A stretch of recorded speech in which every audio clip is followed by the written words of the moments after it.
Hola, muy buenas tardes a todas y todos. Bueno, hoy estamos iniciando esta semana por el miércoles será el Día Internacional de la Mujer. Hace un año pues iniciamos aquí con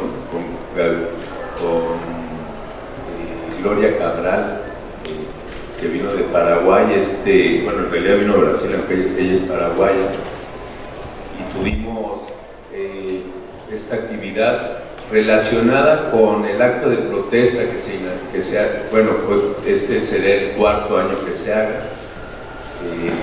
El primer año se hizo en Oaxaca, el segundo se hizo aquí en la facultad, cuando todavía estábamos en pandemia. El tercero se hizo el año pasado y este año se hace en Monterrey.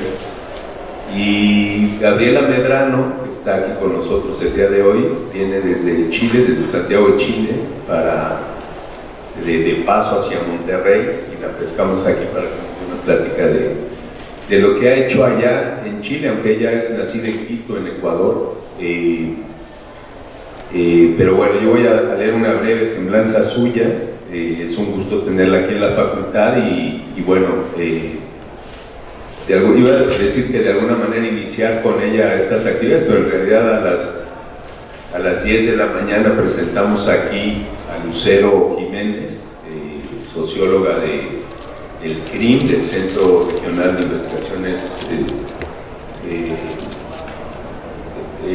Investigaciones Multidisciplinarias de Cuernavaca, de la UNAM. A las 12 presentamos aquí en la sala, en el aula Enrique del Moral a Ludovica Sforzini, que viene de Italia, y ahora aquí nos estamos presentando a Gabriela, que nos da mucho gusto recibirla aquí en la Facultad de Arquitectura de la UNAM y en este teatro, en el Teatro Estefanía Chávez Barragán. Gabriela Medrano Viteri nació en Quito, en Ecuador, es arquitecta y magíster en arquitectura por la Universidad Andrés Bello de Chile en 2008. Tiene un diplomado en arquitectura sustentable por la Pontificia Universidad Católica de Chile en 2009. Realiza intervenciones ciudadanas artísticas desde el 2018. Fue seleccionada dentro de los 3 mejores arquitectos de su generación y elegida como finalista del Concurso Nacional de Proyectos de Título el año 2008 con el proyecto Plaza Flotante y Multiuso en la Caleta Tortel, allá en Chile. Fue premiada con el Premio a la Arquitecta Destacada 2021 por la Universidad Andrés Bello. Colaboró en distintos roles de manera continua con Smilan Radic entre los años 2008 y 2019, viejo conocido, gran arquitecto chileno, muy conocido en México. Bueno, entre los años 2008 y 2019 ha ganado competencias internacionales de arquitectura, 2 de ellas el Teatro Regional del Biobío, que lo estamos viendo en este momento en esta publicación que nos está regalando Gabriela para nuestra biblioteca, después la comentaremos. En Concepción, en Chile, en el año 2011, que fue inaugurado en marzo de 2018, justo un 8M, cuando estaba por salir la presidenta Bachelet.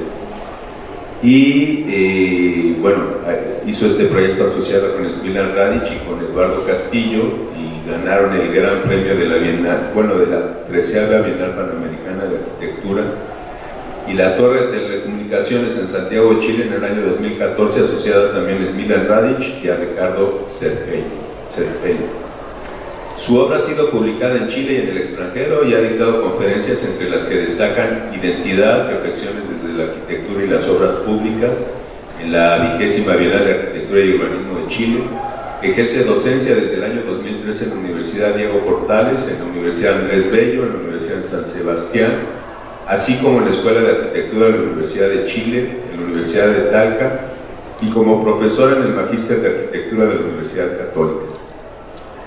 Realiza desde el año 2018 intervenciones ciudadanas, proyectos visuales y sonoros instalados temporalmente en el espacio público, desarrollando, entre otras, homenaje a la Araucaria, intervención temporal en soporte publicitario en desuso en Santiago de Chile, información inclusiva, intervención temporal parlante que reproduce la Declaración Universal de los Derechos Humanos en lenguaje inclusivo, generando instancias de lecturas públicas, instalada en diferentes sedes: Córdoba, Argentina, en el Museo de la Memoria y los Derechos Humanos en Santiago, en la 21ª Bienal de Arquitectura y Urbanismo en Chile, en el Museo de Arte Contemporáneo, la Intervención Temporal de Arte en el Memorial Escotilla número 8, en el Estadio Nacional, de triste recuerdo después del golpe de Estado en Chile en 1973. Da lo mismo, intervención temporal en soporte publicitario en desuso en Santiago de Chile. Desigual, en homenaje a la obra Una milla de cruces sobre el pavimento de Lotti Rosenfeld, la cual consiste en una diagonal de papel sobre las líneas de división de las pistas en Avenida Libertador Bernardo Higgins de Santiago, generando el signo desigual. Desde el año 2021 está a cargo de la internacionalización de la Escuela de Arquitectura de la Universidad Andrés Bello y es la directora cultural de del Persa Víctor Manuel en Santiago. Actualmente vive y trabaja en Santiago, Chile.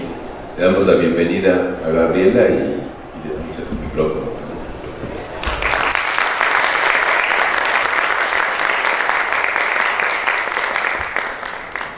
Muchas gracias. Gracias a la UNAM y a todo el equipo por esta invitación. Es un honor para mí estar con ustedes hoy día. Desde que recibí la invitación al acto de protesta me parecía que era un honor que desde la disciplina y desde el trabajo que he venido desarrollando pueda aportar en una conversación tan importante en este momento. Veo que también ustedes, por el recorrido que hice por el campus y por lo que he visto, también están pensando en eso y también estamos tratando de poner temas importantes sobre la mesa y muchos de ellos están vinculados con la arquitectura. Cuando me invitaron a hacer la charla acá en la UNAM, además es un honor, este campus es uno de los que uno siempre mira como un referente de los grandes lugares donde uno puede estudiar, por la escala que tiene, por los lugares que tiene, por los espacios que ustedes habitan el día a día. Así que estaba pensando en la mejor forma de armar una presentación para ustedes. Y bueno, voy a comenzar. Tengo arquitectura, tengo intervenciones y muchas cosas que he venido haciendo. Sobre todo lo que me interesa poder transmitirles es que desde mi formación como arquitecta, ahora y en el último tiempo he habitado distintos lugares de acción. Y creo que es un llamado desde nuestra disciplina a seguir usándolos, así que esto es lo que le quería mostrarles. Voy a comenzar con el que ya he mencionado, el Teatro Regional del Biobío. Este proyecto está en el sur de Chile, en la segunda ciudad más grande del país, que se llama Concepción. Es una ciudad que tiene una historia cultural muy importante, muchos de los músicos chilenos salieron de ahí. Entonces, es una ciudad que siempre, hace mucho tiempo, tenía una ciudadanía en torno a la cultura y querían un teatro. Finalmente, en el 2010, el gobierno hizo un concurso, el Ministerio de Obras Públicas, mandatado por el Ministerio de Cultura. Hicieron un concurso en el que se presentaron 28 oficinas, tuvo un jurado internacional y nosotros, junto a Smilian Radic y Eduardo Castillo, ganamos el primer premio. La ubicación del teatro queda en el borde del río, un lugar que no está materializado, que no está constituido todavía, queda como un poco a trasmano de la ciudad porque la vía del tren, que ya no se usa, corta un poco la ciudad del centro con este otro lugar. Entonces es por esto que acá ustedes ven al fondo un memorial, que es el memorial del terremoto del 17F que tuvimos en el 2010, que tuvo un epicentro en esta ciudad y fue 8.8, entonces hicieron este memorial ahí y al lado está el piano. Desde la disciplina, siempre en la oficina con Smilian, que fue mi escuela durante 11 años, tratábamos de aportar y de generar nuevo material o nuevas formas de expresión desde la arquitectura. Lo que ustedes están viendo ahí es la planta del primer piso del teatro, y la planta del primer piso del teatro no solamente lo que ven es arquitectura, sino todas las especialidades que conllevan, iluminación, electricidad, sanitaria, etc. Pero todo lo celeste que ven es los planos de ingeniería. Es como un rayo X de la losa del teatro que al mismo tiempo es su fundación. Entonces tratábamos de hacer, y por eso este libro tiene todos estos planos que están generados a partir de que si generáramos una sobreposición, como si tuviéramos un BIM análogo en el que todos los planos del proyecto se sobreponen y tenemos una sola fuente de información. Lo que ustedes están viendo ahí es un corte longitudinal del teatro. El teatro tiene 10.000 metros cuadrados y está conformado por dos salas. La principal, ustedes ven la grande que está ahí, todo ese gran vacío del escenario. Después ven la platea y después ven los palcos de esa sala principal que tiene 1.250 personas, que para ustedes en su escala puede ser una sala normal. En Chile es la más grande que hay en este momento. Y después tenemos una sala más pequeña, que es el otro vacío, que es una sala de camas. Esto sí, gracias. Aquí está una sala más pequeña, que es la sala de cámara. Acá tiene los camerines, que es el hall del teatro. Y esta es la sala principal que les mencionaba. Acá todo este vacío es la caja escénica, y acá atrás el funcionamiento, el andén, los camerines, los grupales, los individuales, y al final arriba una sala para el ensayo de la sinfónica. El concurso, entre que ganamos el concurso, que el proyecto que presentamos y el proyecto que ven construido, existieron muy pocas modificaciones, solamente algunos ajustes en la modulación del teatro por un requerimiento del ministerio para disminuir un poco la superficie, pero en general siempre se pensó con esta retícula tridimensional que tiene por fuera esta membrana de PTFE, que es blanca y que se ve bastante dura o homogénea desde afuera, pero desde adentro. Esta es la sala principal, es la sala que les mostraba antes, que tiene todos los palcos. Ustedes tienen por fuera un volumen blanco, entre medio una estructura de hormigón que es habitable, y adentro estos espacios negros y neutros. También fue un gran desafío para nosotros trabajar con el especialista en escénica acústico. Nosotros en el proyecto teníamos 22 especialidades distintas, 22 lenguajes que desde la arquitectura teníamos que comunicar para poder unirnos todos en el proyecto, y una de las buenas cosas que tiene este teatro es que funciona acústicamente muy bien. El procesor acústico y el procesor en escénica permite que la sala necesite muy poco apoyo, entonces finalmente es una sala de gran formato, pero tiene una gran versatilidad. Por fuera el teatro tiene esto: cuando está encendido se ve como una lámpara en el borde del río y se ve translúcido y avisa que algo está pasando afuera. Se enciende y aparece toda esta delgadez y esta inmaterialidad que tiene la membrana. Y durante el día es así. Ustedes entran y recorren el teatro por estas escaleras, recorren esta retícula tridimensional de vigas y pilares que tienen siempre la misma sección, pero además esta membrana, que es la piel, y por la orientación del teatro, hace que por dentro la luz del teatro sea naranja por el color del sol y en la tarde mucho más morada. Y por dentro todo el espacio cambia y muta a partir de el sol entrando y filtrándose por esta membrana. En la noche, lo que veíamos por fuera, que se ve como una lámpara, acá se ve como este espacio cálido, porque el volumen de la sala de cámara, y es lo que ven acá arriba como este color naranjo, es ese material, en Chile se llama choapino, que es como para las personas para limpiarse los pies, y tiene ese color, es áspero. Entonces todo el volumen flotando de la sala de cámara tiene ese material que con la luz del teatro hace que todo el ambiente se vea bastante más amarillo y dorado. Y las luces que ven acá es una obra de arte del artista chileno Iván Navarro. El Ministerio de Obras Públicas tiene bases de licitación muy estrictas y entre ellas pide que todos los proyectos públicos tengan una obra de arte. Generalmente lo que se hace es que es una escultura que está afuera, y nosotros hicimos que Iván, que trabaja con luz, trabajara con nosotros y armó esta, que es la única iluminación del teatro. Entonces se enciende y es la obra de este artista que está llenando de luz todo este espacio. Después me cambio de escala. Este proyecto que les muestro ganamos en 2011 y se terminó de construir en 2018. Mientras yo estaba haciendo esto y durante mis 11 años también ahí en el estudio, los proyectos, por más rápidos que sean, siempre van a tomar un año, van a tomar 2 años, nunca van a tomar menos entre que llega el requerimiento o cuando uno lo gestiona, probablemente más. Y un proyecto tan grande como el teatro, 7 años. Pero siempre estuve vinculada al hacer desde esa temporalidad, desde tiempos largos que tienen un proyecto, después un especialista, una construcción, etc. Y en un momento empecé a experimentar.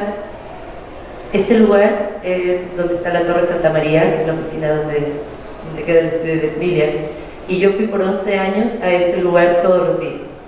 Y la foto que ustedes ven en la izquierda, la que está vacía, esta es araucaria, que es un tipo de árbol muy especial en Chile y muy protegido. Está la araucaria y este es el letrero desde los 80 que quedó vacío. Quedó vacío porque la calle viene en el otro sentido, entonces la araucaria lo tapó. Como lo tapó, a ninguna agencia de publicidad le importó usarlo, porque en verdad no tenía ningún sentido, pero tampoco nadie lo volvió a ocupar. Entonces quedó como una ruina de algo que se usaba en un momento cuando la araucaria era más grande y permitía que se vea desde el otro lugar. Y después creció. Entonces, con Felipe Seger y un grupo de amigos con los que hicimos estas intervenciones, teníamos un colectivo en el que empezamos a pensar qué hacíamos con este letrero.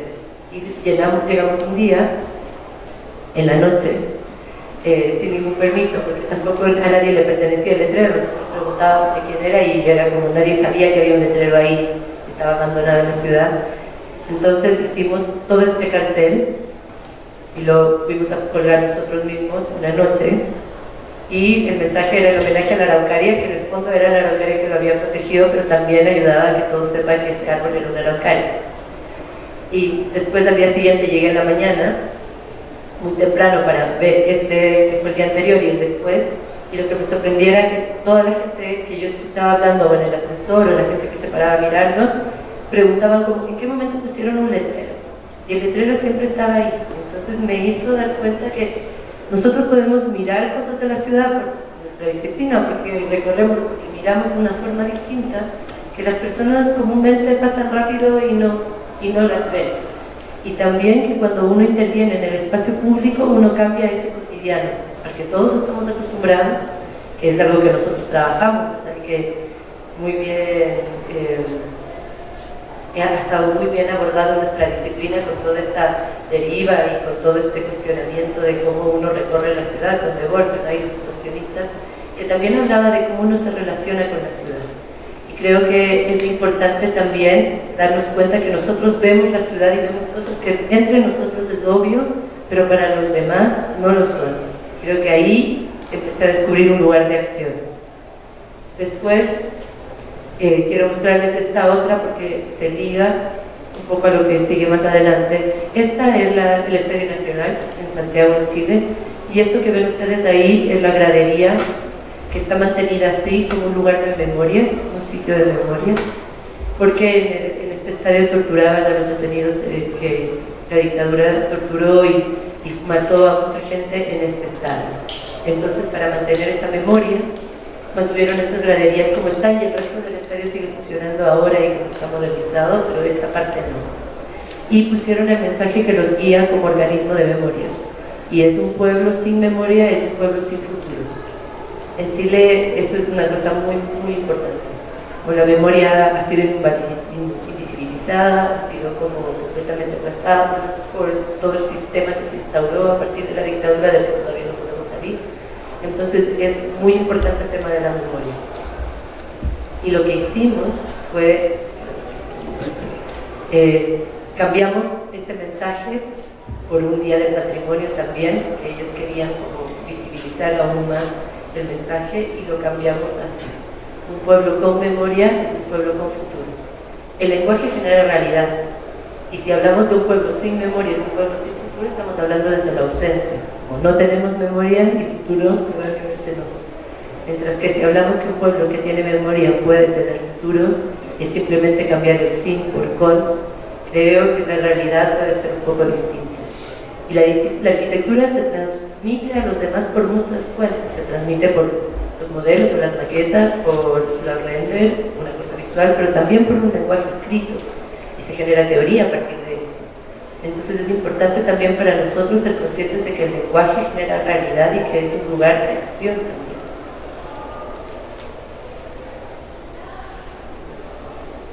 Esta es la última intervención ciudadana que les voy a mostrar.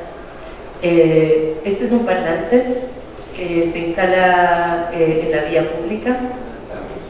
Es un altavoz, claro. Es una caja autónoma que tiene estas bocinas a los lados, estos altavoces a los lados.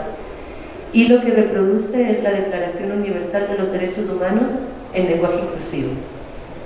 En Chile esta intervención comenzó en 2018. Algo se sentía que estaba pasando en la sociedad. Finalmente, el estallido llegó en 2019 y el estallido lo que visibilizaba era esta gran falta de seguridad social, falta de un Estado como es tan inequitativo todo lo que pasa en Chile, que tenemos un porcentaje muy pequeño de personas que tienen el poder social, el poder económico, el poder de los medios y muchos poderes, y el resto de la sociedad no. Sin una educación muy buena ha sido una cosa muy fuerte que ha pasado en Chile. Entonces, esta intervención tomó mucha más validez después de eso. Como todos exigíamos simplemente que tener salud, tener educación, y Chile firmó, como muchos otros estados, esta Declaración de los Derechos Humanos, se comprometió a cumplir 30 derechos, que son derecho al ocio, derecho a la cultura, derecho a una casa, derecho a un montón de cosas que muchas de nuestras sociedades no tienen. Entonces creo que el hecho de que partió esta intervención es para visibilizar algo de lo que en teoría ya estamos comprometidos y que nosotros podríamos exigir en este Estado.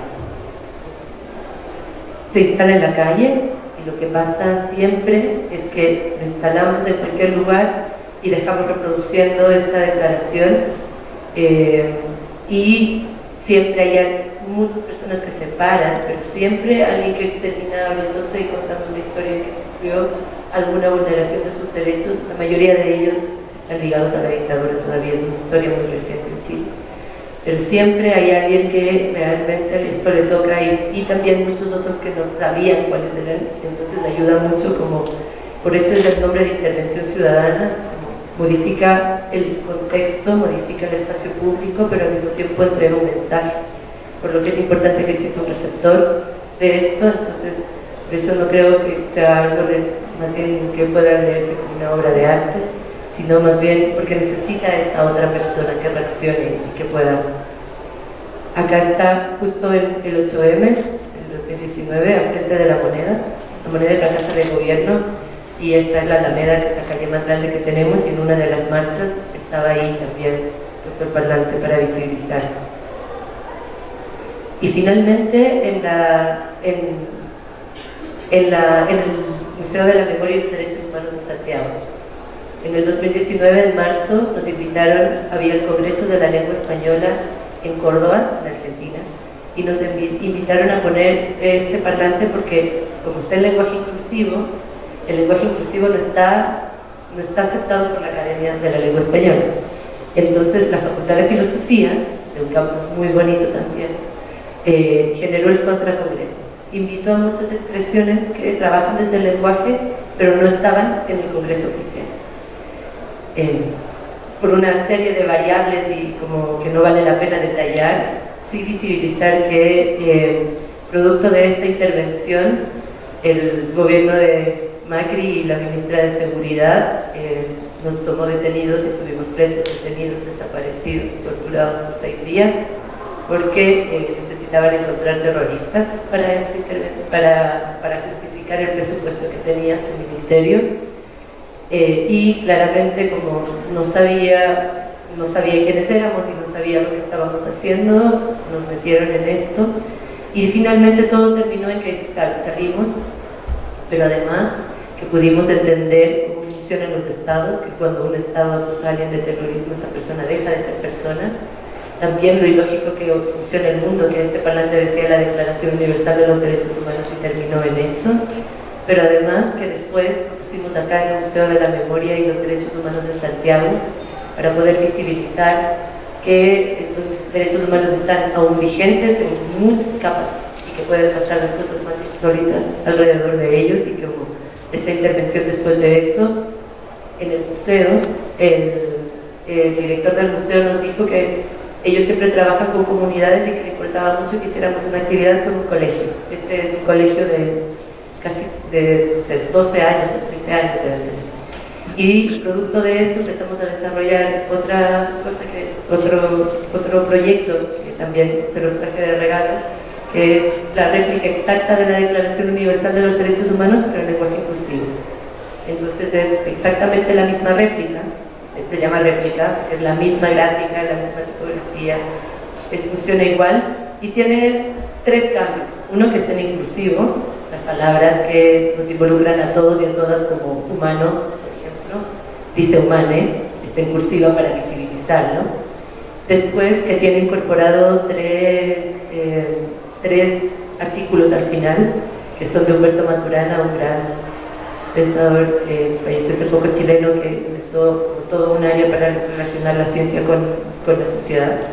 Y después que la bandera, que ustedes la ven a la pasada y como la bandera de la ONU, todos conocemos, pero esta, en lugar de tener el Polo Norte en el centro, tiene la Antártica.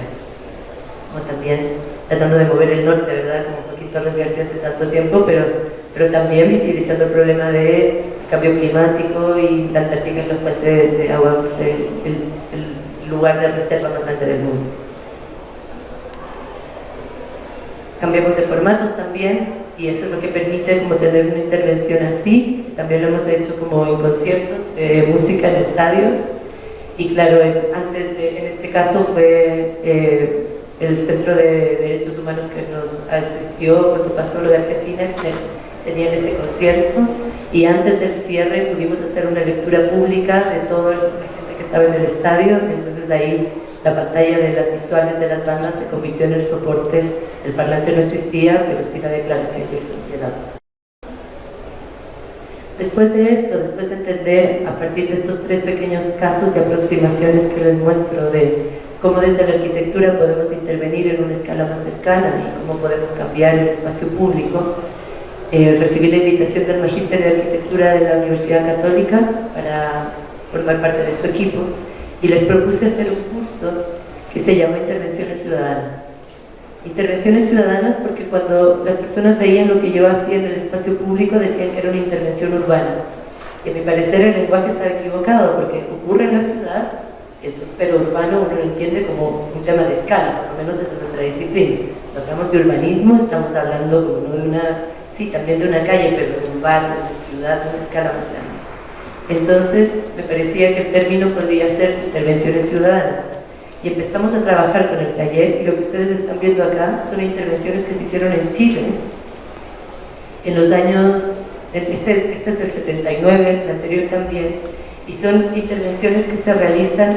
Esta se hizo antes del 79 y después se volvió a hacer en el 2006 y el 2011, y esta, por ejemplo, es un camión que en la parte de atrás lo cambian y le ponen una pantalla y se va moviendo, entonces va siendo como un pequeño cine móvil, pero también podría ser una pequeña galería móvil que va cambiando y que va llevando la cultura a otros lugares, que va cambiando la escala saliendo del museo.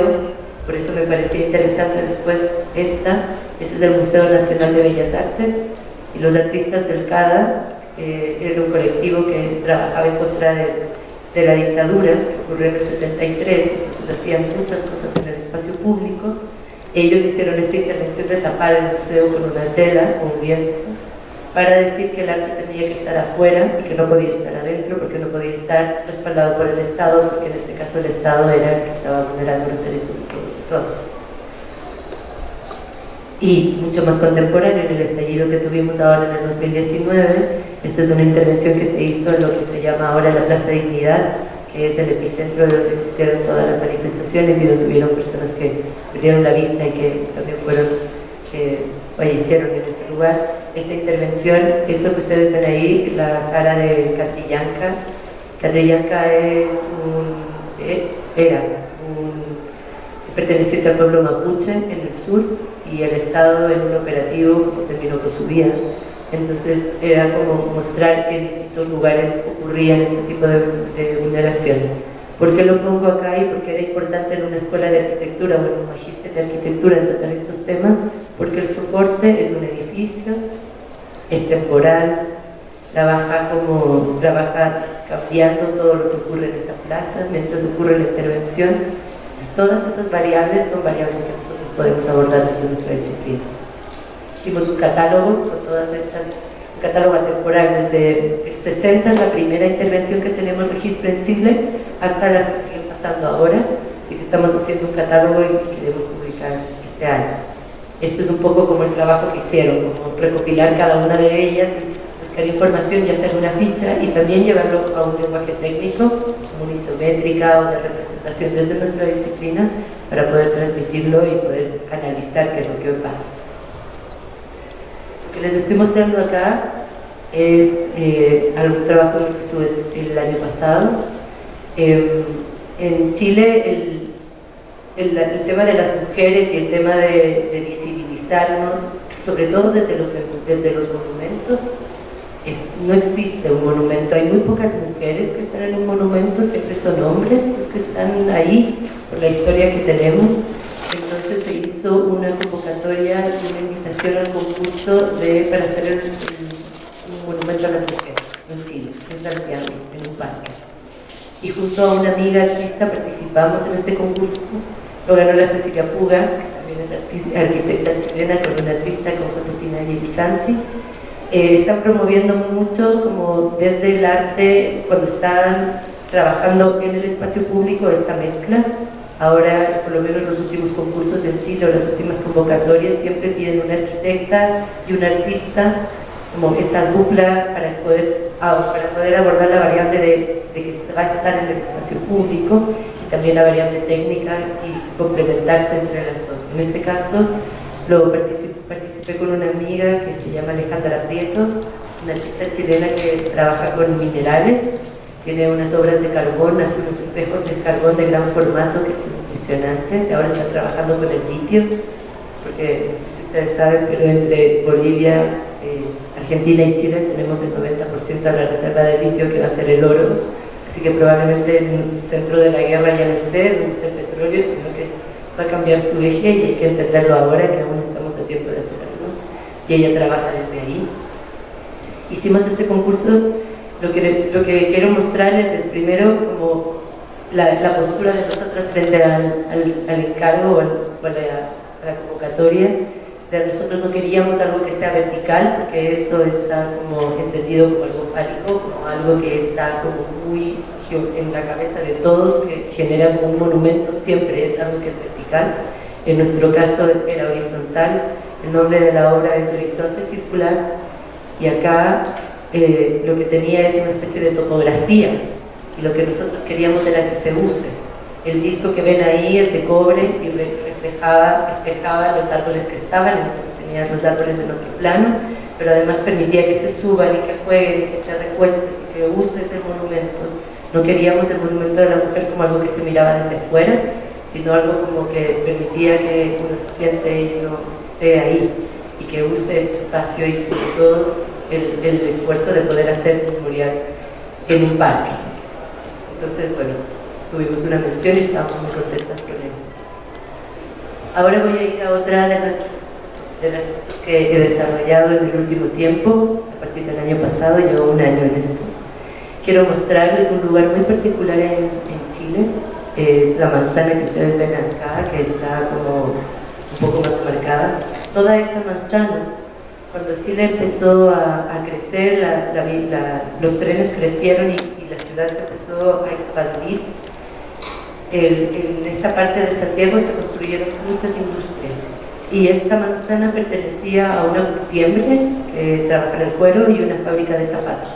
Toda la manzana, entonces tenían un edificio para lavar los cueros, un edificio para secarlos, un edificio donde cortaban y confeccionaban, en otro almacenaban, en otro descansaban, y había unas pocas viviendas dentro de la manzana. Pero era toda una manzana que le pertenecía a una familia.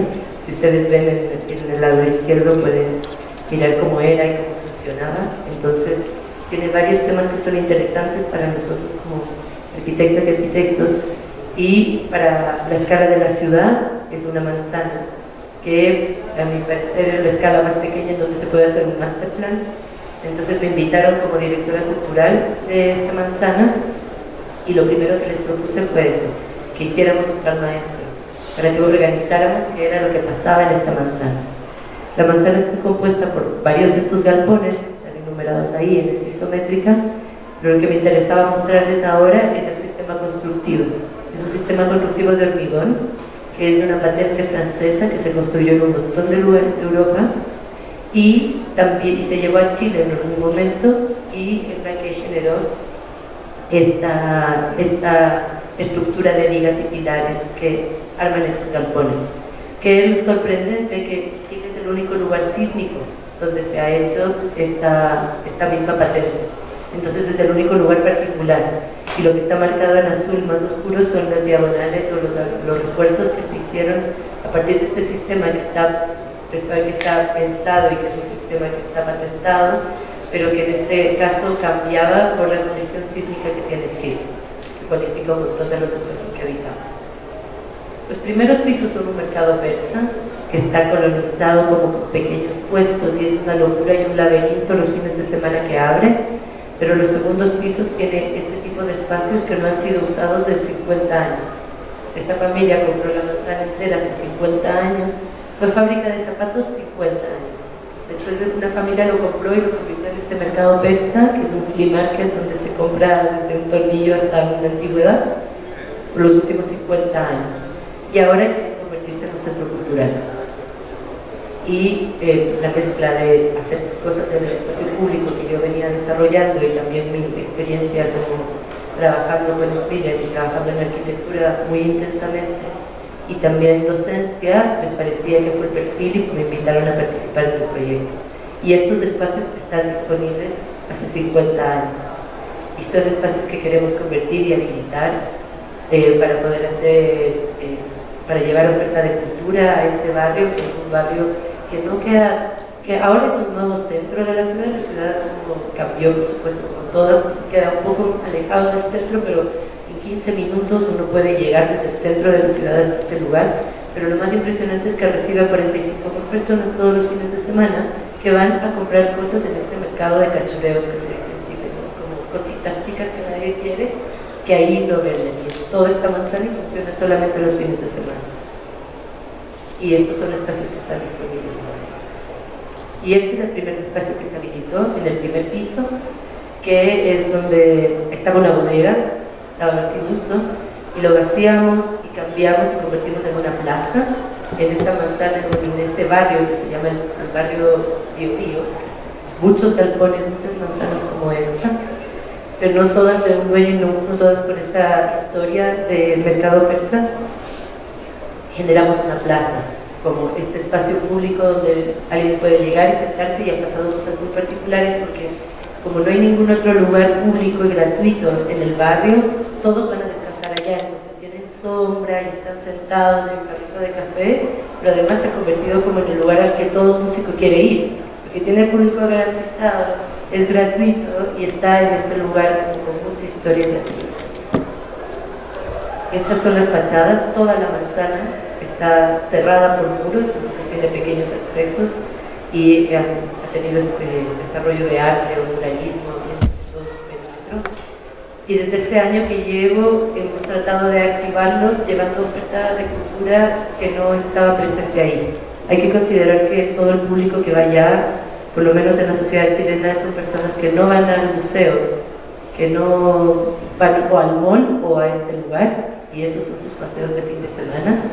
Entonces llevamos a también arquitecto y carpintero. Por ejemplo, la primera imagen que ven como ese elefante convertido en mesa, sacamos desechos de lugares que habían en este lugar y los convertimos en mesas con los que ahora hacemos workshop. Hemos llevado a realidad virtual, llevamos a la Fundación de Nemesio Antunes también. Abajo pueden ver al Mono González, que es un gran muralista de la Brigada Ramona Parra, que era la Brigada de Allende. Salvador Allende potenciaba mucho la cultura y ellos eran sus brigadistas. Por supuesto, en el 73 todo se cortó, la mayoría de ellos se fueron fuera de Chile y el Mono González se quedó. Entonces él tiene un lugar en este persa donde tiene su galería, donde vende su arte, pero además está interviniendo también el espacio. Y el año pasado llevamos, todo lo que se hace son actividades gratuitas para que todas estas personas que van a pasear puedan aprovecharlas, y también tienen que ver cómo vamos resolviendo desde temas de arquitectura, como resolver una escalera, o resolvemos cómo cambiamos el espacio, cómo montamos el espacio, cómo hacemos pequeñas curatorias museográficas para poder habilitar según los requerimientos de nuestros invitados e invitadas. Y esto fue el año pasado. Cecilia Vicuña es una gran artista chilena, ella es conocida por su arte textil, ahora está exponiendo en la Tate, en el espacio más grande de la Tate, en Unquipu.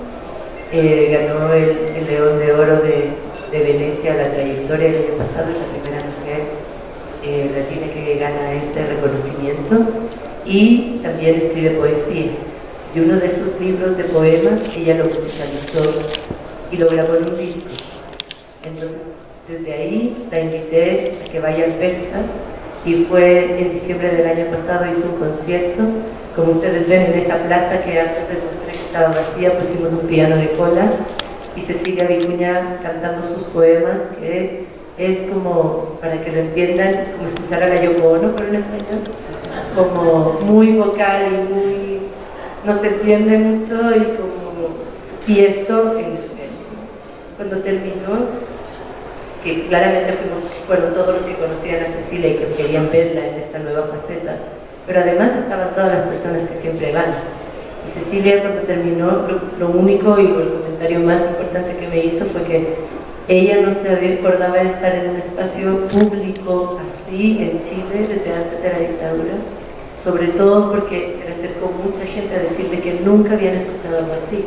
Porque claro, probablemente nunca han escuchado a la Yoko Ono. Cuando nosotros, si ustedes escuchan a la Cecilia, uno va a decir, o cuando uno ve algo, uno dice, yo me acuerdo de esto, o vino desde ahí, o uno simplemente con ver o escuchar algo, ya tenemos una cantidad de capas que podemos tejer, podemos generar relaciones. Hay personas que no las tienen, y creo que poder estar actuando desde mi visión de arquitecta, desde el espacio, pero también desde la cultura y también desde el lenguaje y desde todas las cosas que les he explicado un poco hoy día, creo que ahora es uno de los lugares que más energía tengo puesta ahí para poder generar como todas estas distintas cambios en este espacio. Y ahora vamos a tener como un lugar de innovación con una universidad que también se va a instalar ahí. Ustedes tienen un ejemplo que tengo, los voy a conocer el viernes, que es la UNA, acá en Leche, que también es un edificio antiguo, también es un grupo de arquitectos, también están haciendo algo. Entonces voy a conocerlos para mostrarles también que allá en Chile estamos partiendo recién y en una escala más pequeña, porque Chile es mucho más chico y Santiago también, pero que hay lazos que se pueden generar ahí. Esto es lo último que les voy a mostrar. Esta es la Galería 8,5, que queda en Montevideo.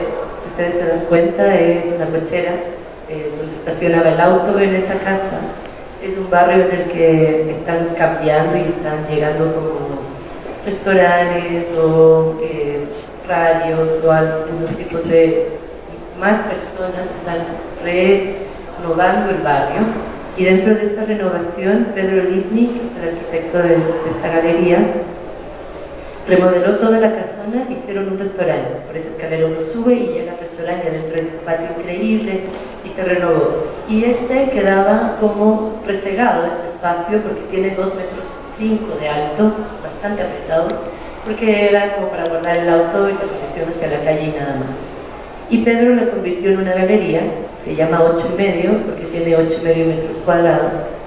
Cuando a mí me invitó a exponer ahí, sin saber mucho qué es lo que íbamos a hacer juntos. A mí me pareció que era una muy buena invitación para cuestionar qué es una galería, y también en una escala distinta a un museo, pero también si es que uno en cualquier barrio en el que uno habita puede habilitar un pequeño espacio donde aparezcan obras de arte cada cierto tiempo, va a cambiar el cotidiano de ese barrio, va a dar un sentido de pertenencia a las personas que están ahí, va a generar un punto también para que otros vayan y puedan conocer ese barrio. Y se genera una capa de cultura o de galería de barrio que por lo menos en Chile no existe, y me parecía muy, bueno, sobre todo conociendo Uruguay, sabemos qué tipo de país es, y la educación que tiene, y la cultura, me parecía que era como, siempre le digo a Pedro que 8,5 tiene que ser la primera de muchas galerías que existan, como que sean garages convertidos o estacionamientos convertidos en galerías, que no puedes recorrerlo, pero sí puedes mirarlo desde la calle, y que cambia completamente esa fachada y cambia lo que ocurre ahí. La semana pasada inauguré, esa es la obra que estoy exponiendo, se llama Cóncavo y Convexo. Cóncavo convexo porque también cóncavo es femenino y convexo masculino, y tiene que ver, y son espejos metálicos, son un proceso son de bronce, de cobre y de acero, Un proceso que es repujado significa que parten de una plancha, un pedazo de metal plano, y con golpes lo van deformando y lo convierten en algo curvo, entonces no tiene costuras. Pero el proceso hace que queden como unas huellas, como unas líneas en la pieza, y después cuando lo pulo o lo barnizo o lo cromo, que son las variaciones que ven ahí, las líneas no se reflejan rectas, entonces se refleja una cosa distinta, y en el convexo no se refleja al revés. Entonces esta composición de reflejos también era para cuestionar como realmente qué es lo que se refleja, que cada uno de los reflejos es distinto. También cuestionando el tema de la realidad y de cómo cada uno lo interpreta. Entonces esta obra se armó a partir de bronce, cobre y acero, y el acero tiene, el que está en el medio no refleja, porque también dentro del femenino y el masculino hay uno distinto, que es el que en este caso no refleja, pero refleja de otra forma matemática. Y después los otros, según la forma en que se ponen, acá se ve solo el reflejo de la galería, pero cuando uno está ahí, uno ve una composición de uno mismo en todos estos distintos reflejos.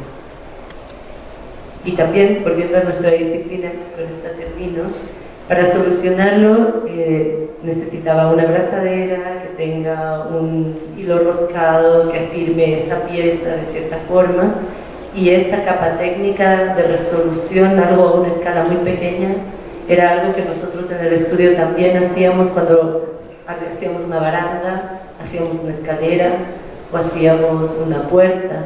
Las láminas de puertas y ventanas en el estudio de Emilia eran las que más tiempo tomaban, porque cada uno de esos pequeños detalles se piensa. Entonces la arquitectura tiene un montón de escalas, desde la ciudad y un proyecto muy grande, como les mostré el Teatro del Biobío, hasta el detalle de una abrazadera, de cómo sujeta un espejo, y todo ese conocimiento, o todo ese campo en el que me he podido mover en los últimos años, es a partir de la arquitectura, es a partir de la formación, de entender el espacio y también de aprender ese lenguaje técnico para poder hablar con un otro, como el artesano que hacía este proceso, y hablábamos de espesores, y hablábamos, hay toda una, y también es esa capa la que me permite relacionarme con artistas, porque finalmente todos trabajamos la materia, y ahí hay un buen canal de comunicación con ellos. Así que, solo para cerrar, decirles que dentro de la disciplina existen un montón de lugares de acción, y la invitación es que cada uno de ustedes lo descubra, y que también seamos actores y que seamos activos en la sociedad, que las cosas que hagamos y los lugares que habitemos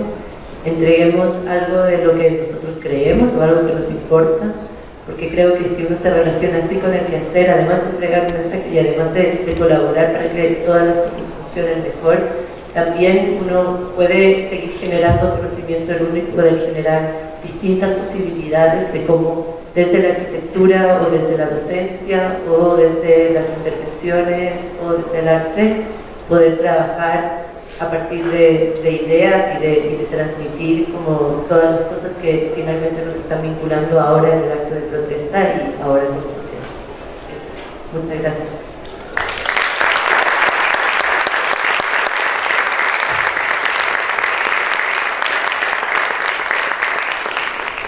Muchísimas gracias, Gabriela. Queremos agradecer tu participación en este espacio y quisiéramos también abrir el espacio a preguntas. Estoy segura que tienen muchas preguntas y comentarios y también se valen sentipensares para Gabriela. Por Lucía. Ay, gracias. Yo tengo una pregunta desde que estabas hablando. Bueno, hola, arquitecta. Es que me generó como mucho ruido. La instalación esta de los parlantes, me imaginé, no sé, como cuando hacen las oraciones en los minaretes, ¿no? O sea, en el Islam. Pero me quedó la duda, o sea, ¿es constantemente estar escuchando a alguien que está platicando sobre algo que sucedió, que padeció? No, es la declaración, la lectura. Lo mismo que los 30 artículos de la declaración, okay. Eso es lo que se escucha. O sea, están todo el tiempo como diciendo, estos son los puntos de la declaración. Es que no sé por qué entendí que... No, puede ser porque yo me expresé que el hecho de que cuando lo ponemos en la calle, y empiezas a escuchar, porque hay distintos estados, a veces está como un murmullo que no se escucha tan fuerte por los museos, por ejemplo, y a veces se escucha fuerte, como cuando lo ponemos en la calle. Entonces es como, no sé, en Chile pasaba el del gas o el circo, la cosa, como que siempre existe ese recuerdo de que hay como una bocina como transmitiendo un mensaje. Sí, como y en este caso, caso, los colchones, ¿no? Compran colchones. sí, pero en el caso de esto es que lo que se escucha es lo mismo que se lee en el texto. Es como Declaración Universal de los Derechos Humanos y empieza a leer todos los artículos. Y eso es constante. Eso es lo que hace. Y las personas que se acercan y lo escuchan, siempre se genera ahí como un encuentro en el que la persona que se queda ahí es porque o nunca lo ha escuchado y le llama la atención, o le pasó algo y vulneraron sus derechos o de algún familiar o de alguien cercano, y por eso genera como esa vinculación con este mensaje. Okay. Y bueno, y luego se me hace muy interesante, pero también se me hace como muy acondicionante, ¿no? Pero bueno, entiendo que es parte de lo que pretendemos con el lenguaje inclusivo. Pero la otra cosa que me dijo, a ustedes los detuvieron. Y entonces dices que los torturaron y que estuvieron. Sí. ¿Nos puedes platicar un poco de ese tema? Finalmente es un caso político, un ministerio que tenía mucho presupuesto y necesitaba encontrar terroristas, y por un tema de la batería que ocupaba este parlante, que es autónomo, entonces tiene una batería como este porte, nosotros lo dejamos en el lugar donde estábamos hospedados, porque no puedes llevar en el avión una batería así, y nosotros no encontramos ninguna persona a la que se la podíamos pasar, porque nos desconectamos de las personas de la facultad porque teníamos un vuelo muy temprano, muchas cosas domésticas y detalles que no son relevantes, pero en el resumen fue claro, encontraron una razón para poder armar todo un caso político en torno a encontrar dos terroristas, cuando en la ciudad estaba ocurriendo el Congreso de la Lengua Española con el rey y todos los presidentes ahí. Entonces después era obvio que no teníamos nada, y que cuando nos detuvieron vieron nuestros equipajes y vieron que no teníamos nada, pero aún así estuvimos presos y detenidos y torturados, y nos llevaron desde Buenos Aires a Córdoba por tierra, y logramos salir porque las personas que están afuera visibilizaron que nosotros éramos estas personas, pero el ministerio de Patricia Bullrich, la vez que hacía lo mismo. El caso anterior lo hizo el año anterior, también tuvo otro congreso, metió a la cárcel a dos hermanos que lamentablemente no tenían el nivel de resonancia que pudimos tener nosotros, y estuvieron presos 2 meses, y después los sacaron y les dijeron gracias. Gracias. A mí me llama mucho la atención tu trabajo, lo admiro muchísimo, y me gustaría que nos platicaras más como de esta interdisciplina. Lo dijiste muy bien al final, como arquitecta tienes esta capacidad de analizar el espacio, de verlo, pero me encantaría que nos contaras como qué te ha traído trabajar con artistas, qué te ha dejado, si ahora entiendes diferente el espacio después de todo esto que ha pasado, o sigue siendo igual. Creo que es súper interesante porque incluso nosotros desde la misma disciplina, desde la arquitectura, cuando ustedes, me imagino, y ojalá lo hagan mucho, van a distintos espacios y entienden el espacio, o si tienen la oportunidad de viajar, y me acuerdo durante muchos años lo que hacía era viajar a ver arquitectura para ver las cosas que había visto publicadas en un libro y sentirlas y entender, uno puede entender otra cosa. A pesar de que sea de su propia obra también, cuando uno ya la ve construida, y lo que les digo del sol, que el teatro por adentro es naranjo, en la mañana y que en la tarde es morado, nosotros sabíamos que iba a cambiar, pero no así. Entonces uno descubre a partir del cuerpo también. Y eso que me pasaba en la arquitectura antes, solamente dentro de la disciplina, ahora que tengo esta capa un poco más multidisciplinar, cada uno de los interlocutores con los que puedo, o con los compañeros o compañeras con los que puedo colaborar, cada uno de ellos tiene una formación distinta. Entonces los artistas, por ejemplo, tienen distinto lenguaje, pero nos une el material. Por ejemplo, mi amiga artista hablábamos de sí, el espejo, el cobre le pasa esto, y nos ligábamos ahí, y también qué pasaba en el espacio. Con la Cecilia Vicuña también fue el espacio, como el espacio y ella. Entonces creo que, claro, cada uno de ellos me entrega cosas distintas a partir de que podemos empezar una comunicación, y esa comunicación con todos ellos es a partir del espacio. de cómo se cambia o de cómo se habita o de cómo se va a intervenir. Entonces eso creo que es una de las cosas que nosotros tenemos como un gran potencial en nuestra disciplina y que podemos tener de interlocutores a muchos otros, siempre que nuestro punto, porque todos van a entender de lo que uno les está hablando, sí, porque todos habitan un espacio, pueden ser más o menos conscientes de lo que, pero si le preguntan a alguien cómo te sientes en este lugar, te va a decir bien, como, te puedes sentir bien porque la luz, la temperatura, la silla, la medida, y podemos llevar un plano técnico, y ahí es donde uno hace un aporte, porque muchas de estas disciplinas que son más artísticas, por lo general no tienen esa variable técnica tan desarrollada como nosotros, y ahí uno empieza a generar una relación de reciprocidad con ellos. Muchas gracias. ¿Alguien se le...? Hola, ¿qué tal, arquitecta? No sé si, bueno, espero haberla formulado bien. Estaba pensando si antes de estas intervenciones como que tuvieron una buena respuesta, tuvo algún ensayo o hubo algunos otros intentos de provocaciones que no tuvieron respuesta, y cómo interpreta los resultados de cada intervención. Si la indiferencia también se considera como un resultado, o si tiene como una expectativa muy clara de lo que se quiere lograr, y si no se logra, no sé, o sea, ¿cómo lidia con estos resultados o cómo interpreta los resultados de las provocaciones? Gracias, qué buena pregunta. Creo que intervenir la ciudad tiene como, bueno, por lo menos la de la Araucaria que les mostré, ustedes vieron en la madrugada, era como, eso fue antes de toda mi historia en Argentina, entonces no tenía tanto miedo como las cosas que pueden pasar. Después de eso ya no lo haría, hoy día ya no hago eso. Pero como llegar y, porque antes era así, como andaba por la ciudad tratando de encontrar un lugar donde, hice muchos letreros, el de la Araucaria fue el primero y tiene como esa carga para mí, por eso se lo muestro, pero hice un montón. Y siempre era buscando el lugar en donde intervenir. Y la intervención era muy guerrilla, era sola, iba a medida, después compraba el material, un día en la noche, amigos y amigas, vamos, y llegábamos y era como, nunca nos pasó nada, afortunadamente.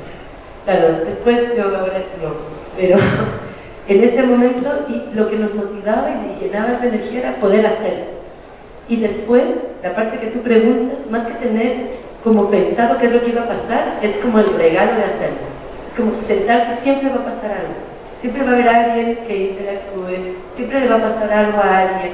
Puse como en un lugar muy como en el centro comercial del barrio, de un barrio de Santiago, había McDonald's, tenía como uno de estos lugares para vender helado y se fue y dejó un letrero gigante, vacío. Entonces obviamente fuimos y lo llenamos. Y claro, pero quedaba como, había un muro abajo, no había nada.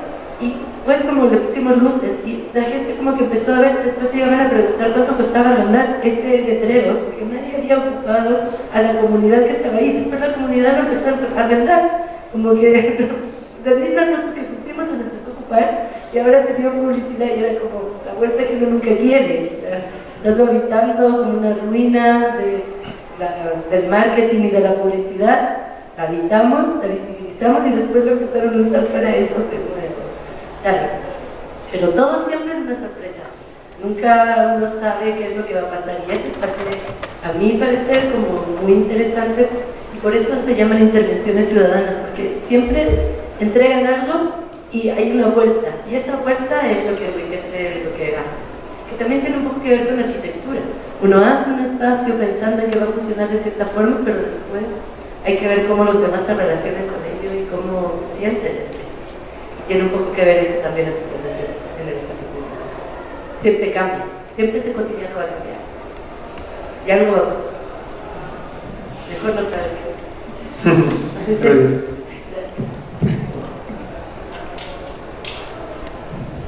Hola, buenas tardes.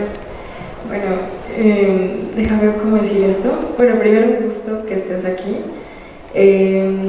Antes te comparto que yo desde que entré a la carrera, llevo 6 años ya aquí, encontré el trabajo de Smilja y me quedé profundamente fascinada por todos los procesos que veía y después ahí buscando cosas encontré que la oficina en la que trabajas suele ser una oficina como 5 personas o sea, una escala muy pequeña.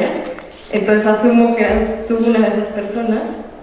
Y entonces, bueno, también lo que me gusta del trabajo que hacen en la oficina es que siempre me fascinó la forma en la que la arquitectura no era solo como esta parte simplemente estética del proceso, sino que desde la fábula, desde las pinturas, desde la literatura, como que iban estirando conceptos para llevarte a otro lugar completamente distinto. En este caso, no sé si participaste en el proyecto de esta torre que es como transparente. Sí, Eduardo, Emilia, Ricardo Serpel y yo somos socios de ese proyecto. Sí. Y siempre me pareció increíble justamente cómo hablaban de la transparencia de un objeto tan gigante. O sea, para mí lo que hacen en la oficina siempre me causó una fascinación, y me sigue causando una fascinación muy grande, incluso 6 años después. Entonces, me gustaría saber cómo es, o me gustaría tratar de pensar qué es lo que tienen en la cabeza en el momento de, o sea, ¿dónde viene todo eso? ¿Qué es lo que tienen esos 3 socios que hace que puedan llegar a esos lugares en común? Porque lo que más me gusta de los proyectos que han hecho en conjunto es más bien todo el proceso de diseño que hay detrás para llegar a un resultado. Entonces me gustaría que me hablaras un poco sobre qué cosas reflexionaste, trabajaste o te diste cuenta, o cómo llegaste a ese lugar y qué es lo que te ha dejado, porque obviamente también creo que trabajar en ese tipo de lugar ha hecho que puedan converger como en la disciplina artística, en escalas más pequeñas, incluso yo llamaría hasta como un trabajo de archivo y memoria en la ciudad, como un montón de cosas pasando a la vez, y me gustaría que nos hablaras un poco de eso. Muchas gracias. Sí, es súper buena tu pregunta porque yo trabajé con Emilian 11 años. Yo lo conocí en la universidad, él me hizo clases y desde ahí salí y empecé a trabajar con él. Durante esos 11 años, claro, yo partí sin saber nada y finalmente terminó siendo mi escuela, casi el doble de años de los que uno está en la carrera, en este estudio que, como tú bien describes, es muy pequeño. La mayoría de momentos éramos 3, de los cuales Emilian era uno y yo era otro, y Danilo, que es el dibujante, que es como la mano derecha porque he estado con él mucho tiempo, los 3. Y cuando yo llegué a la oficina, Emilian estaba haciendo el proyecto de la Viña Vic, que es una viña que queda en Chile, en el sur, y que tiene una membrana también no es PTF, es otro plástico, pero también tiene una membrana en la cubierta. Ese era el proyecto más grande, y ahí la oficina estaba gigante y eran 6, y hasta ahí. Y después se cerró, o sea, se achicó de nuevo, y yo después de 11 años, cuando termino, Emilian es mundialmente conocido, hizo la CEP, hace las cosas de McQueen ahora, y todo ese traspaso lo vivimos los 3, o sea, los que estábamos ahí. Y eso creo que fue la mejor escuela que pude haber tenido, porque me entregó las herramientas para poder hablar con un artista, para poder entender cómo funciona la galería, porque, o sea, yo hice este plan, yo lo hice, no significa conceptualmente, yo lo hice en el computador. Entonces es como, y Emilian también, o sea, en el teatro, éramos Eduardo, Emilian y yo los socios, y nos organizamos el trabajo. Eduardo hizo las 2 salas, la sala grande y la chica que vieron, él la diseñó y él la hizo. Yo hice toda la fachada, toda la piel, toda la membrana, todo eso lo hice yo. Y Emilian hizo todo el entre.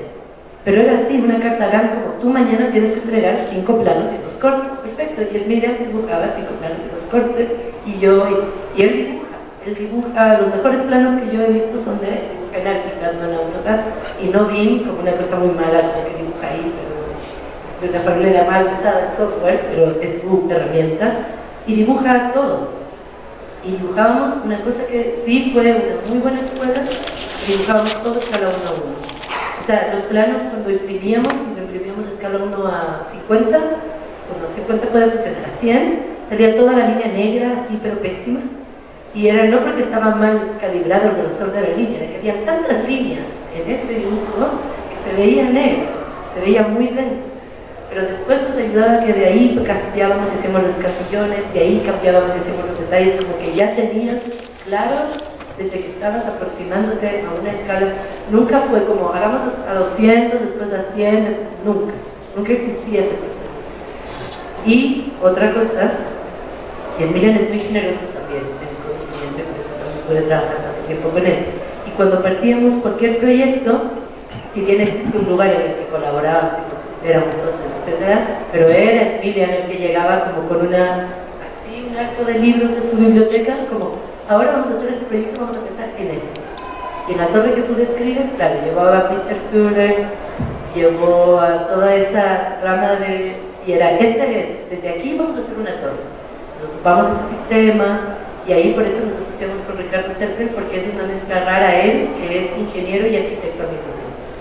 Entonces él estaba en el DOS, su ArchiCAD bien usado, en su DOS poniendo los parámetros, y al final del día nunca lo modelamos como modelamos cualquier proyecto, se hacía paramétrico. Cambiábamos los parámetros y la torre se armaba. Y ahí podíamos ir puliendo cómo funcionaba. Y yo hacía todo el espacio de abajo, y yo me encargué de eso, y Miriam estaba vuelto loco con hacer detalle en este momento. Entonces, claro, es la cabeza de algo, pero teníamos un equipo que ya era como... Y el proceso siempre ha sido así con él. Por eso también hice hincapié en un momento de la charla que el lenguaje es un área para transmitir arquitectura y crear arquitectura que, por lo menos desde las mujeres, está muy poco abordado. Y Miriam tiene eso, o sea, tiene libros, y cada proyecto tiene una memoria, y la memoria parte con casi un poema, o de algo de un filósofo, de algo que te mete en un lugar donde después cuando ves, tú dices, ah, sí, yo veo que esto es un esqueleto envuelto de... Pero si es que no te hubiese contado todo este cuento de que era un esqueleto y que estaba envuelto y que era una caja china donde se prende y se ve, tú lo verías con otros ojos, dirías como, ah, ya, qué ofrecido. Pero como te meten en eso, y creo que esa capa es la que él desarrolla y tiene una gran habilidad en eso, pero siempre partíamos desde referentes. Cuando estábamos conceptualizando los proyectos, muy artísticos, muy de arte o pintura o cosas así, pero cuando ya estábamos desarrollándolo técnicamente era como, ¿cómo lo resolvería mi esto? ¿Cómo lo resolvería mi profesión? ¿Cómo lo resolvería? Como muy técnico también, y era una oficina pero una gran escuela y tiene todas esas variables que tú describes. Bueno, solo me gustaría agregar que algo que me conmovió mucho que dijiste fue especialmente la intervención que realizaste en el estadio de el lenguaje genera realidades, y volviendo a todo este tema de las fábulas que han utilizado en conjunto y el mismo trabajo que tú has hecho a partir de la arquitectura, de cómo justamente el lenguaje que tú has formado para compartir con muchas más disciplinas, pues imaginé como una torre de Babel, que todas las disciplinas del mundo pueden estar en una torre de Babel que a lo mejor no hablan el mismo lenguaje, pero tú al momento de tener ese lenguaje puedes fungir como una especie de intérprete o punto de conjugación para todas esas perspectivas o idiomas para poder edificar esa torre. Entonces, muchas gracias. Muchas gracias a ti, y es muy interesante lo que dices porque eso sí es algo que nos enseñan en la escuela. O sea, cuando hicimos el teatro había 22 especialidades: clima, acústico, seguridad, incendio, y cada uno de ellos habla un lenguaje distinto, como la canaleta de no sé qué cosa, y nosotros tenemos esa habilidad, y nosotros somos los que hablamos con todos ellos y que logramos lo que tú explicas, que es mucho más abierto y en el artículo que les he mostrado yo, pero fue una herramienta que la adquirí con la arquitectura. Uno puede tener esta capacidad de entender que tú hablas una cosa distinta, pero estamos juntos, podemos hacer algo. Y ese diálogo se genera a partir de ese lenguaje. Y esa es una capacidad que nosotros tenemos. Yo creo que lo que más me impactó fue esta intervención.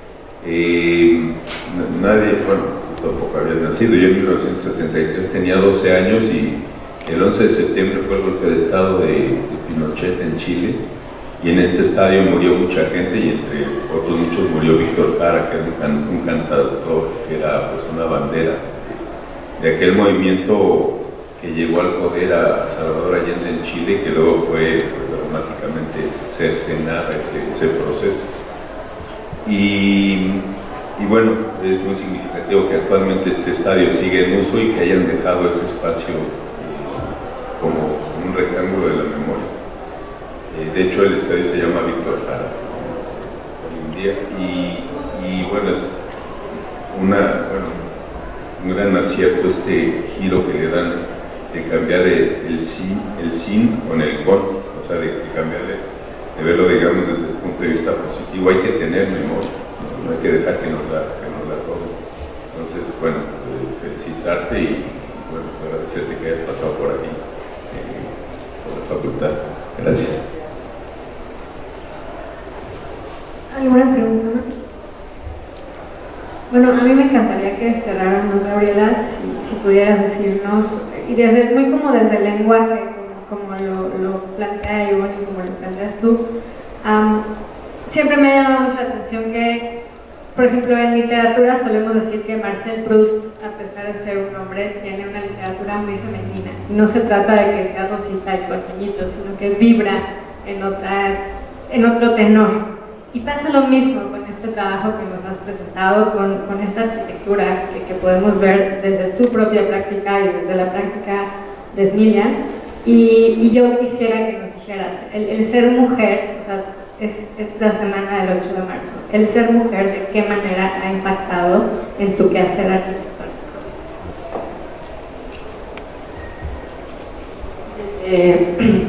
Es una pregunta que claro, estamos trabajando acá, no nací hace tanto, como que podemos tener como cosas en común mucho más cercanas a ustedes, pero al mismo tiempo, por lo menos en Chile, la disciplina ahora está cambiando un poco, afortunadamente, pero la disciplina era una disciplina de hombres completamente. O sea, yo les expliqué hace un minuto que yo hice toda la fachada del teatro, ya hice 50 planos. Cada fachada tiene un herraje que se afirma a la viga que sale, y ese herraje tiene unos ángulos para la piel que va para las direcciones. Ya, como en simple, todos esos detalles dibujados. Me acuerdo perfecto como con la conductora en una mesa de puros hombres, ingenieros, por supuesto, algunos arquitectos, Smiljan y yo. Entonces empiezan a decir que ellos van a diseñar la fachada, y Smiljan les dice cómo van a hacer. Ya la fachada está diseñada, tienen estos planos, abran los planos. Y empiezan a preguntarle, como ya, este detalle, ¿de dónde es? Y Smiljan me miraba y yo respondí. A la tercera, Smiljan nos miró y les dijo, como no se dan cuenta que ella lo hizo, como ella sabe, ella lo hizo, ella va a responder, pero necesitó él decir eso para que después de ahí en adelante toda la obra era como, ya, ella también es parte, no es la que trae el café, no es la secretaria, no, ella también es la arquitecta del proyecto. Entonces, claro, ya en la capa como de las conductoras y de como que es muy machista, todavía se necesitaba un hombre que diga como ella. Y ahí en la disciplina fue muy fuerte el ser mujer, porque también con él nunca lo sentí porque éramos tres y éramos como familia. Pero afuera también habían muy pocas mujeres, en Chile hay muy pocas todavía, en el mundo hay muy pocas todavía. Entonces siempre, y sobre todo en Chile, que hay como mucha arquitectura, hay un boom y como, bueno, Pritzker, todo lo que sabemos que genera la disciplina ya en distintas escalas, todavía hay pocas mujeres. En el lugar donde sí se ha abierto mucho más el campo es en la academia, como dentro de las universidades, dentro del pensamiento de las editoriales, de las revistas, etc. Incluso por una cosa social de querer tener paridad, abrió un campo que no existía hace unos años. Pero como quieren ser paritarios y tener mujeres y hombres, entonces se abre más a mirar hacia ellos. Yo he contado una anécdota porque ahora que fui a Montevideo compré un libro y era de mujeres artistas. Me llamó la atención el año como 1910 al 60 y lo compro y abro justo una hoja y estaba con una amiga, un amigo, y me mira y me dice, pero ¿por qué estás viendo por Klee y a Kandinsky? ¿Vas a comprar ese libro? Y era la mujer de Klee y la mujer de Kandinsky, que pintaban antes que ellos de cosas que después se convirtieron en el estilo artístico que conocemos de ellos. Porque antes ni siquiera existía el espacio. Ellas podían, evidentemente tenían el talento, evidentemente eran artistas, pero la sociedad no daba ni siquiera el espacio. Y creo que ahora estamos en el momento en que ese espacio existe y hay que usarlo. Como hay que estar ahí, a mí también a veces al principio me llamaban como, necesitamos para una charla, porque nos hace falta una mujer. Una lata que te llamen porque eres una mujer, como en el circo. Y a pesar de eso, hay que usar esos espacios, porque hay que abrirlos, hay que encontrar y hay que abrir. Entonces estamos como en ese momento y ser mujer dentro de ser arquitecta en la academia y en la práctica profesional y ahora en esto de arte, como en esto de arte nunca existió eso, son más sensibles, existen más. Pero también con lo que comentaba antes Miriam, creo que por su relación con Marcela Correa, que es artista, que también ellos tienen una relación muy cercana y como conectada y desarrollan mucho pensamiento juntos, también su entrada a la arquitectura es un poco distinta a la entrada común y por eso genera estos códigos también que dentro de la disciplina se entienden como más artísticas, pero para nosotros son más sensibles y son más fáciles de digerir también. Muchas gracias.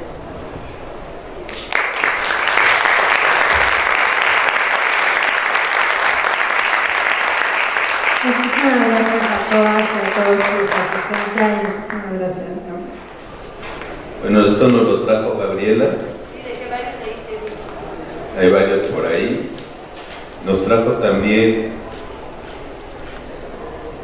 esta hermosa publicación que la que se va a poner más feliz es Sandra, nuestra directora de bibliotecas, que nos la va a dejar dedicada aquí en la biblioteca. Es hermosísima porque tiene los planos del teatro que vimos, del Bio Bio. Bueno, pues una edición preciosa. Plantas, cortes, alzadas y aparte muy buena fotografía.